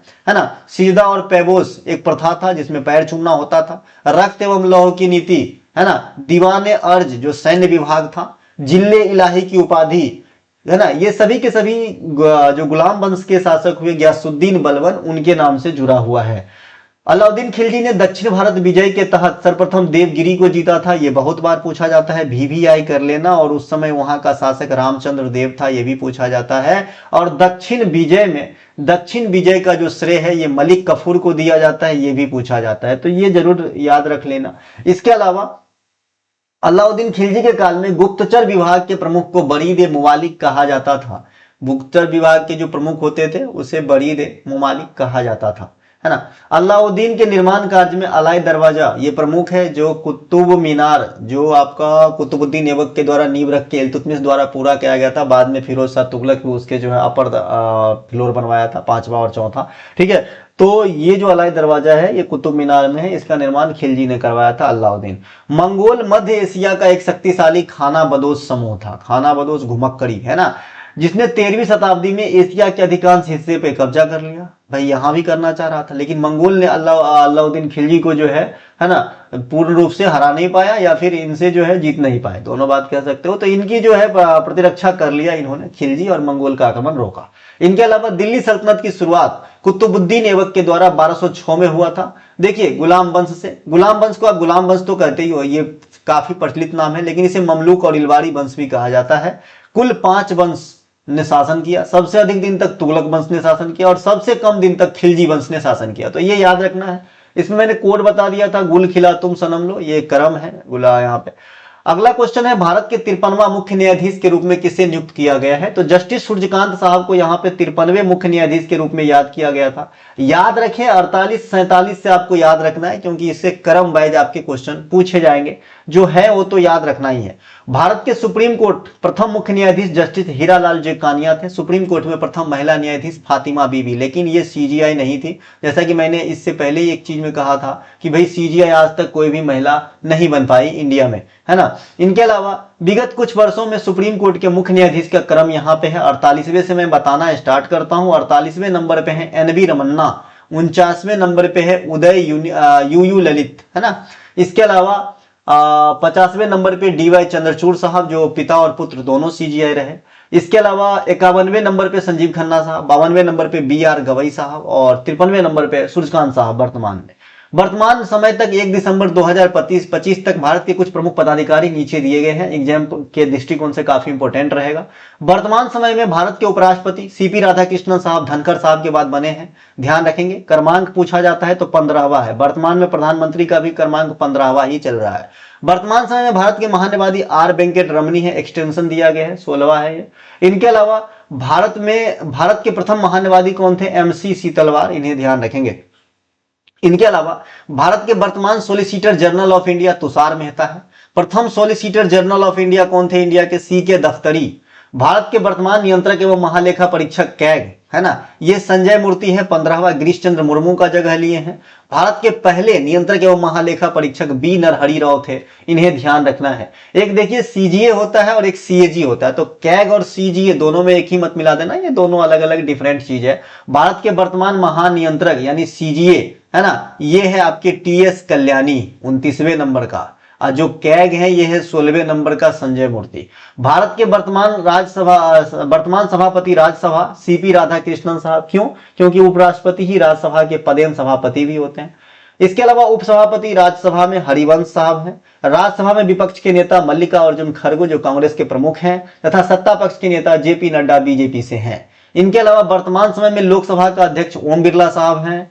ओम बिरला। लोकसभा के विपक्ष के नेता राहुल गांधी जी हैं, ठीक है। वर्तमान में भारत में जो CDS है, ये सेकेंड नंबर के CDS है, मतलब स्वर्गीय विपिन रावत साहब के बाद।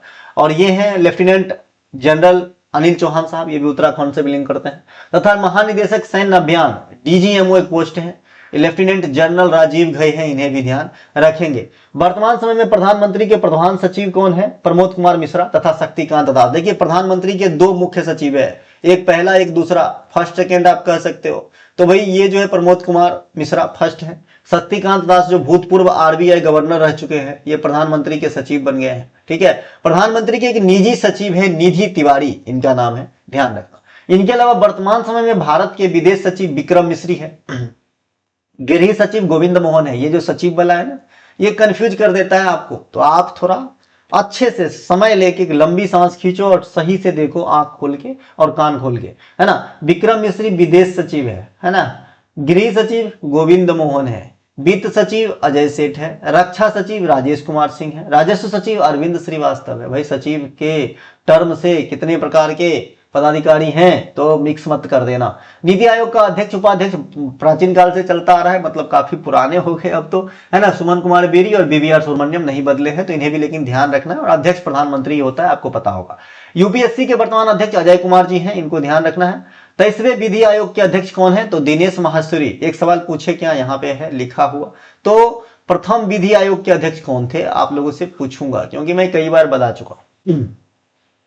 इंदिरा गांधी जो इग्नू है ओपन यूनिवर्सिटी, उनमें पहली महिला कुलपति बनी है प्रोफेसर उमा कांजी लाल। तो इन्हें भी ध्यान रखें भाई, जेएनयू के प्रोफेसर को पूछा जा सकता है, अलीगढ़ के प्रोफेसर को पूछा जा सकता है। तो Indira Gandhi national open university जो मुक्त विद्यालय है, उन्होंने कौन सा गुनाह किया है, तो इनको भी ध्यान रखिएगा। सेवी के वर्तमान अध्यक्ष तुहिन कांत पांडे हैं। माधवी पुरी बुच इनके प्रथम महिला अध्यक्ष बनी थी, वो जमाना गया, अब नहीं पूछा जाएगा। भारत में मनाए जाने वाले विभिन्न उत्सव मेला त्योहारों के संदर्भ में कौन से कथन पे विचार कीजिए और सही का पता लगाइए। राष्ट्रीय जनजातीय युवा महोत्सव 2025 का आयोजन मिजोरम राज्य में किया गया है। बिल्कुल सही है ये बात, है ना, मिजोरम में किया गया है। प्रत्येक वर्ष दिसंबर माह की शुरुआती 10 दिन नागालैंड में पक्के पागा हॉर्नबिल त्योहार का आयोजन किया जाता है। बिल्कुल गलत है, पक्के पागा नहीं। यहाँ पे पक्के पागा को काट दूं तो स्टेटमेंट सही हो जाएगा, लेकिन पक्के पागा लिखा होने के कारण ये स्टेटमेंट गलत हो गया है। इसके अलावा तीसरा है अंबुबाची मेला, असम के गुवाहाटी में कामाख्या मंदिर में आयोजित होने वाला 4 दिवसीय वार्षिक हिंदू मेला है। ये सही है जी, ठीक है। पुष्कर कुंभ मेला प्रत्येक वर्ष राजस्थान के बनास नदी के तट पर लगती है। पुष्कर कुंभ मेला राजस्थान में कहां लगा है, उत्तराखंड में लगता है। ये लगता है उत्तराखंड में, तो ये भी गलत है। तो यहां पे गलत हो जाएगा 2 और 4, मतलब 1 और 3 आपका सही हो जाएगा, ठीक है। अंबुबाची मेला असम के गुवाहाटी में कामाख्या मंदिर में आयोजित होने वाला 4 दिवसीय वार्षिक हिंदू मेला है। मेला का या समागम है या फिर एक जलसा कह सकते हैं। लोग गैदर होते हैं धार्मिक कार्य संपन्न करने के लिए, क्योंकि ये जो है क्या शक्तिपीठ है आपका कामाख्या मंदिर, आप सभी को पता होगा, है ना। यह मेला मानसून के समय, यह पूर्वी भारत की सबसे बड़ी मेला है, इसीलिए इसे पूर्व का कुंभ भी कहा जाता है। किसे, अंबुबाची मेला को, है ना। ये जो है ना देवी की मासिक क्रिया से जुड़ा हुआ होता है अंबुबाची मेला का समय, ऐसा माना जाता है। और मंदिर के कपाट जो है 3 दिनों तक बंद रहते हैं, ठीक है। राष्ट्रीय जनजाति महोत्सव आदि महोत्सव का आयोजन, देखिए राष्ट्रीय जनजाति है और राष्ट्रीय युवा जनजाति कहेगा तो मिजोरम, राष्ट्रीय जनजाति महोत्सव 2025 कहेगा तो फरवरी में दिल्ली में हुआ था, जिसे आदि महोत्सव नाम दिया गया था, ठीक है। 28वां राष्ट्रीय युवा महोत्सव, ये युवा महोत्सव है, लो नई दिल्ली में भारत मंडपम में किया गया था जनवरी में, है ना। इसके अलावा 27वां राष्ट्रीय युवा महोत्सव 2024 का आयोजन महाराष्ट्र के नासिक में किया गया था, ठीक है।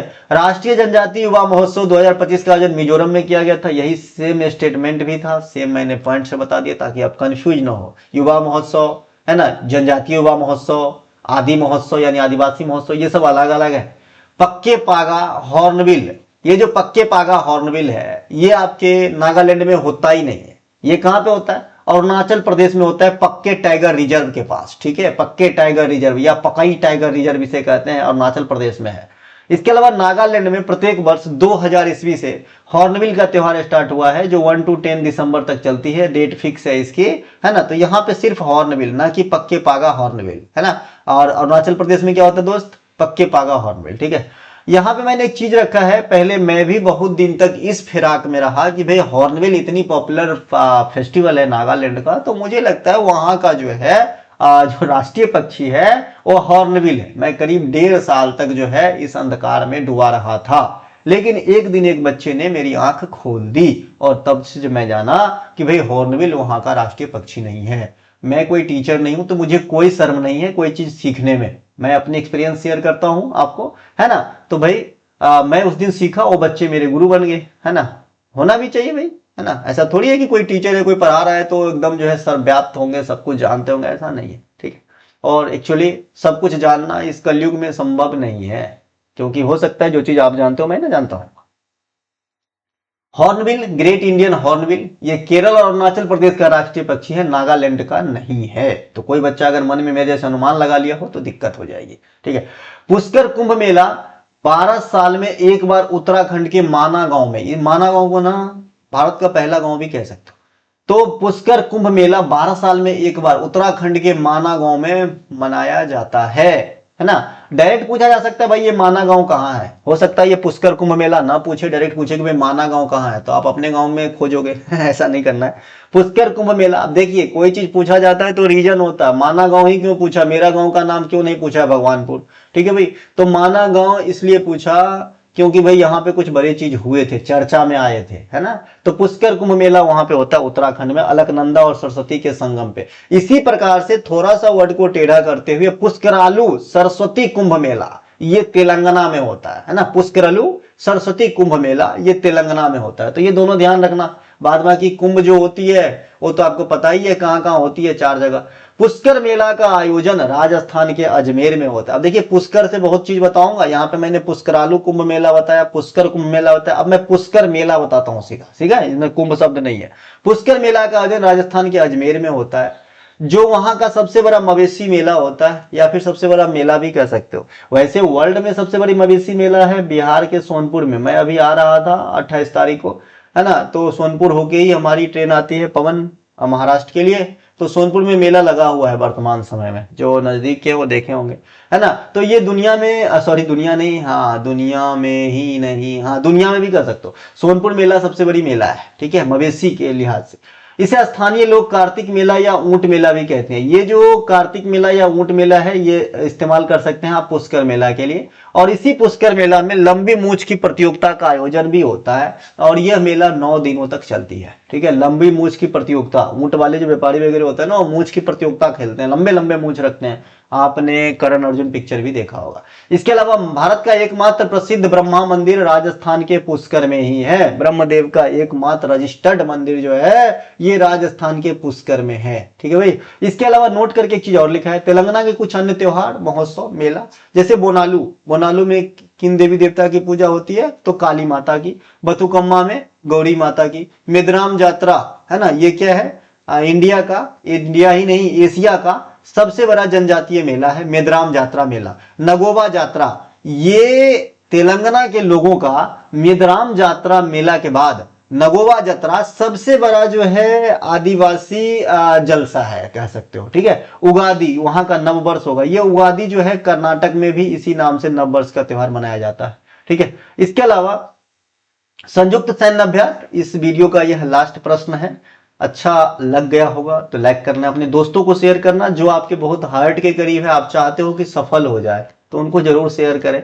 बाद बाकी कुछ बच्चे तो शेयर इसलिए नहीं करते हैं कंपटीशन बढ़ जाएगा, ऐसा भावना रखोगे तो सफर लंबा हो जाएगा, क्योंकि ये चीज देने से बढ़ती है ना। संयुक्त सैन्य अभ्यास प्रचंड प्रहार अभ्यास 2025 का आयोजन कहाँ किया गया था, यह अरुणाचल प्रदेश में किया गया था। संयुक्त सैन्य अभ्यास प्रचंड शक्ति है, ये देखिए, ये प्रचंड प्रहार है अरुणाचल प्रदेश में, ये है प्रचंड शक्ति, ये दोनों अलग अलग है। प्रचंड शक्ति 2025 भारतीय सेना का तकनीकी प्रदर्शन कार्यक्रम है, ये मेरठ में किया गया था। तो भाई प्रचंड शक्ति कहेगा तो मेरठ, अब प्रचंड प्रहार कहेगा तो अरुणाचल प्रदेश में, ध्यान रखना है। संयुक्त सैन्य अभ्यास ब्राइट स्टार 2025 का आयोजन मिस्र में किया गया है, जिसमें विभिन्न देशों के सेना शामिल थे। तो ब्राइट स्टार कहाँ पे, मिस्र में हुआ है। स्लाइनेक्स 2025 श्रीलंका के साथ होता है, और ये जो है 2025 में कहां पे हुआ है ना, तो श्रीलंका में हुआ है, ध्यान रखना। अच्छा हुआ कि आजकल में नहीं हुआ। नोट, हाल में ही बंगाल की खाड़ी में चक्रवाती तूफान दित्वा, जैसा कि मैंने अभी बताया, श्रीलंका अभी बहुत ही बुरे दौर से गुजर रहा है ना। जो श्रीलंका को सबसे ज्यादा क्षति पहुंचाया है, इस साइक्लोन का नामकरण यमन है। अब यहाँ मैंने तूफान लिखा, यहाँ मैंने साइक्लोन लिखा। भाई साइक्लोन मीन्स तूफान होती है, और साइक्लोन स्थानीय शब्द है जो हिंद महासागर में उठने वाले तूफान के लिए इस्तेमाल किया जाता है, ठीक है। तो बंगाल की खाड़ी भी पार्ट ऑफ हिंद महासागर ही है, इसीलिए साइक्लोन मैंने लिख दिया है, तो कंफ्यूज मत होना, ठीक है। तो साइक्लोन का नामकरण यमन ने किया है, जो दित्वा नाम दिया है, ठीक है। इस संकट के समय भारत ने श्रीलंका को मानवीय मदद दिया है, जिसका नाम ऑपरेशन सागर बंधु रखा गया है। VVI कर लेना कि किस ऑपरेशन के तहत भारत ने श्रीलंका को मानवीय सेवा प्रदान किया है, ऑपरेशन दित्वा से निजात पाने के लिए या उबरने के लिए। ठीक है, इनके अलावा अभ्यास बोल्ड कुरुक्षेत्र 2025 भारत और सिंगापुर के बीच जोधपुर में संपन्न हुआ है। पासेक्स, अब नाम से आप पता ही नहीं चल पा रहा है कि भाई इनमें कौन देश होगा, तो ये भारत और यूनान या ग्रीस के बीच होता है पासेक्स, ये मुंबई में हुआ है 25 में। संयुक्त सैन्य अभ्यास टाइगर क्लॉ 2025 भारत और अमेरिका के बीच चांदी नगर के गरुड़ रेजिमेंट में संपन्न हुआ है। संयुक्त सैन्य अभ्यास दुस्तलिक 2025 का आयोजन महाराष्ट्र के पुणे में संपन्न हुआ है। ये उज्बेकिस्तान के और भारत का जो है ज्वाइंट एक्सरसाइज है। संयुक्त सैन्य अभ्यास टाइगर ट्राम्प 2025 भारत और अमेरिका के बीच विशाखापत्तनम में संपन्न हुआ है ना। या इसी विशाखापत्तनम को अलग लेवल से पूछे तो पूर्वी घाट में आप कह सकते हो। संयुक्त सैन्य अभ्यास एकेमी 2025 भारत और तंजानिया के बीच हिंद महासागर में संपन्न हुआ है। संयुक्त सैन्य अभ्यास सिनवैक्स 2024 का है, सिनवैक्स 1 भारत और कंबोडिया के बीच संपन्न हुआ है। तो ये थे आज के क्लास। हमने नीचे आपके नोबेल प्राइज के बारे में एक डाटा दिया है सिर्फ ये बताने के लिए कि नोबेल प्राइज से किस प्रकार से आपके क्वेश्चन पूछेंगे। अन्यथा नोबेल प्राइज एक ऐसा चीज है कि जिस दिन रिलीज होती है उसी दिन पढ़ने वाले बच्चे अपने अपने तरीके से इसे याद रखने की कोशिश करते हैं। ठीक है, अब देखिए मैं आपको बताता हूं कि इसमें किस प्रकार से क्वेश्चन पूछे जाते हैं नोबेल प्राइज से। अब जनरली क्या है, जमाना महंगा है, तो स्टेटमेंट के बेस में अगर क्वेश्चन पूछे जाते हैं तो फिर कैसा क्वेश्चन आपसे पूछा जाएगा। सबसे पहले इसके इतिहास से क्वेश्चन थोड़ा बात कर लेते हैं। 1901 में स्टार्ट हुआ था, जब स्टार्ट हुआ था 5 सेक्टर में दिया जाता था। बाद में क्या होती है 1968 में एक अभियान के तहत जो है स्वीडन के सेंट्रल बैंक के द्वारा 1969 से इकोनॉमिक्स में भी यह प्राइज देने जाने लगा। इस प्रकार 5+1 हो गए और अब ये 6 सेक्टर में दिया जाता है। ये डायनामाइट के आविष्कारक अल्फ्रेड नोबेल के जो है पुण्यतिथि 10 दिसंबर को घोषित किया जाता है। ये डायनामाइट के आविष्कारक थे अल्फ्रेड नोबेल साहब। ये डायनामाइट एक प्रकार का विस्फोटक होता है। ये जो नोबेल प्राइज है ये 2 जगहों में, एक तो स्टॉकहोम में आपको बांटा जाता है और एक ओस्लो में बांटा जाता है ना। जो शांति की नोबेल प्राइज है ये नॉर्वेजियन नोबेल कमेटी के द्वारा ओस्लो में दिया जाता है, यानी नॉर्वे की राजधानी में। और अन्य नोबेल पुरस्कार जो है स्वीडन की राजधानी स्टॉकहोम में दिया जाता है। अब तक जो है भारत के लिहाज से नोबेल प्राइज से क्वेश्चन अगर आपसे पूछता है तो भारत के लिए सबसे पहले नोबेल प्राइज के विजेता रहे थे रविन्द्रनाथ टैगोर जी 1913 में गीतांजलि राइट के लिए साहित्य के सेक्टर में। विज्ञान के क्षेत्र में 1930 में सीवी रमन साहब आए। फिर बहुत सारे वैज्ञानिक आए, चंद्रशेखर साहब आए, मदर टेरेसा भी आई 1979 के अंदर। फिर जो है वेंकट रमन आए, है ना, वेंकट रमन आए। फिर कैलाश सत्यार्थी आए, है ना, कैलाश सत्यार्थी। फिर आपका जो है अभी बनर्जी साहब, है ना, बनर्जी 2019 में इकोनॉमिक्स में पाए थे, भारतीय मूल के हैं। तो ये सब कुछ भारतीय जो है आपके नोबेल पुरस्कार के विजेता है। अमर्त्य सेन इकोनॉमिक्स में पहली बार, है ना। इसके अलावा 2025 में आपको जो है ना 2 पॉइंट बहुत टॉप पे रहेगा। नोबेल से अगर क्वेश्चन आता है 1 लाइन फॉर्मेट में आता है तो आपको शांति का पूछा जाएगा, शांति का, क्योंकि सिंगल पर्सन विजेता है इसमें मारिना कोरिना मचाडो। तो इसको कैसे याद रखेंगे, है ना, शांति के क्षेत्र में शांति मचा दी, है ना। तो मचाडो इसका नाम है। शांति मचाना या उधम मचाना शब्द हम जनरली इस्तेमाल करते हैं, तो आप जो है उधम मचाना इस्तेमाल करते हैं तो शांति अपोजिट हो जाता है, याद रखने में आसान होगा। मचाडो नाम है इसका, है ना। इसके अलावा देखिए आप साहित्य में भी सिंगल पर्सन है, साहित्य में भी सिंगल पर्सन है, लास्जलो कृष्णहोर्काई हंगरी। तो इन दोनों को ज्यादा पूछे जाने की संभावना है। बाद बाकी आजकल जमाना महंगा है, तो अगर अंदर घुस के पूछा जाता है तो ये भी पूछा जा सकता है कि भाई इस बार जो रसायन के क्षेत्र में पुरस्कार मिले तो किस चीज के लिए मिले। ठीक है, तो ये वाला जो सीट है इसके स्क्रीनशॉट ले लीजिए, थोड़ा बहुत रीड कर लीजिएगा, आपको जो है एक क्वेश्चन हो सकता है यहाँ से एग्जाम में सहूलियत हो जाए। तो हम मिलेंगे अगले वीडियो में, तब तक के लिए जय हिंद। हमारा अगर ये लेक्चर अच्छा लगा हो तो लाइक करें, सब्सक्राइब करें, अपने दोस्तों को शेयर करें। और हमारा कोई सा भी कंटेंट चाहिए तो डिस्क्रिप्शन में दिए गए लिंक के प्रयोग करते हुए व्हाट्सएप पे जाए, वहाँ पे बात करके जो है आप कंटेंट लो और अपनी जो है जर्नी को सफल बनाओ, बहुत कम पढ़ के। जय हिंद, जय भारत। Control plus